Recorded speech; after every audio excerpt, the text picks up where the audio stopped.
It's good to hear that you think bipartisanship is possible because, according to a recent Gallup poll conducted last month, both Democrats and Republicans think the biggest issue facing the U.S. right now is the government itself and, quote, poor leadership.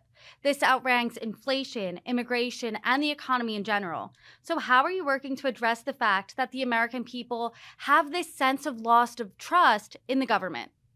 I think it's trying to demonstrate leadership. I mentioned that I've met with some of my Republican colleagues. I made it a point during new member orientation to meet with every single congressperson that touched this district, whether they were Democratic or Republican members of Congress. So I met with Congresswoman Cori Bush from St. Louis. I met with, as I mentioned, Congresswoman Mary Miller. Congressman Mike Bost, who's also a Republican, is now the chair of the Veterans Affairs Committee. So I met with him too, seeking common ground. And I think that's really important. I think that's what the voters of the 13th District of Illinois are expecting of me. And I can do that by demonstrating that, building relationships. After all, this really is a people business. You got to build the relationships and the trust in order to work together on important issues. And that's what I've been working on doing in these first 7 weeks on the job. I'm interested in knowing a little more about the building relationships aspect of the last month and a half. Give our Forbes viewers an inside peek. Are there any fun anecdotes, behind the scenes stories you have to share that the public doesn't know?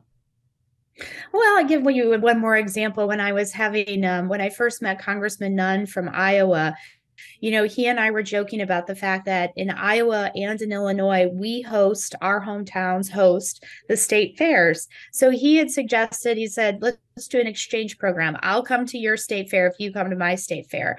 And so we have a plan to actually this summer visit each other's state fairs. I just think it's just a small anecdote, but I think it is a further example of building a relationship, a working relationship where you can seek out common ground, see that there are maybe more similarities than differences in a lot of important areas that help our communities, and work on building that trust to get things done. Absolutely. And before I let you go, I do want to do a rapid fire Q&A. So I'm going to shoot at you quick questions. You're going to give back some quick answers. How does that sound? Okay, Great. Okay, great. so let's get started. I mean, the first question does go with the theme of what I just asked, but have you made any new friends or allies in office so far, and who are they? I would say Congressman Zach Nunn is my friend and my buddy. I had dinner with him 2 weeks ago. I look forward to seeing him again in Washington next week. Growing up, what political figure did you look to as the type of lawmaker you aspire to be?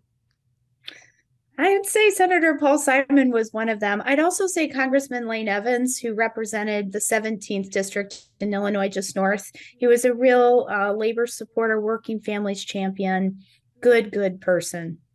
What's the one sentence advice you would give your younger self? Take risks, go for it. Describe today's Democratic Party in one word. Unity, unified, Describe today's Republican Party in one word. scattered. President Biden hasn't announced a 2024 bid yet officially, but yes or no, do you want Joe Biden to run for re-election? If he runs for re-election, I'll support him. Absolutely. Do you want him to? I leave that up to him to make that decision. Who would you support if he doesn't run? I don't know. There are a lot of really great candidates. I would obviously mention, I think our Illinois state governor is one of them that's considering it, and he would be a good candidate. In one word, describe the future of the Democratic Party. Inclusive. I think that, something that former Speaker of the House, Nancy Pelosi, would say is that diversity is our strength, unity is our power. I think that's the Democratic Party. In one word, describe the future of the Republican Party. Hmm. It's hard to prognosticate. I would just say I think it's trying to get back to the middle ground for them in the middle of the road. I think that's a struggle. And in one sentence, within the next 2 years, how will this Congress improve the country? Farm bill. And in one sentence, what do you want your legacy to be? That I made a difference in communities that for too long have been underserved and overlooked. Congressman Nikki Budzinski, thank you so much for joining me. Thank you. Thanks for having me.